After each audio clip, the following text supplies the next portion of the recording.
Ils sont une poignée de gilets jaunes du groupe Lutteur 44 à se réunir cet après-midi au rond-point de l'aéroport. Au cœur des discussions, l'Assemblée des assemblées à Saint-Nazaire, mais aussi la synthèse du grand débat. Et ce qu'ils en attendent, du concret surtout.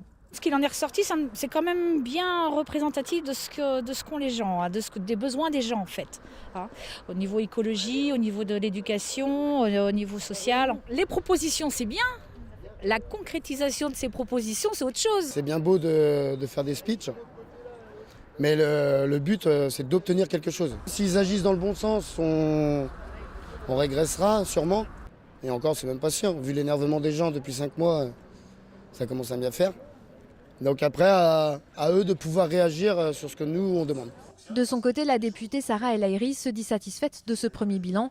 Pour elle, cette restitution doit désormais permettre de sortir de la crise. La pression, elle n'est pas uniquement sur les épaules du gouvernement ou du président de la République. La pression, elle est vraiment sur notre pays. Je veux dire, aujourd'hui, qui est le perdant de cette situation de crise? C'est tout notre pays. Ce sont les commerçants, les salariés. Et finalement, cette transformation, cette réponse, elle n'est pas faite pour faire gagner ou pas un clan ou un camp. C'est pas du tout ça la réponse. Il faut passer à la construction. Il faut, je pense, une nouvelle confiance. Et cette nouvelle confiance, elle prendra plusieurs étapes. Les annonces présidentielles sont attendues à partir de la mi-avril et devraient s'étaler jusqu'à cet été. En parallèle, les Gilets jaunes continuent de se structurer et appellent à la création de plusieurs maisons du peuple.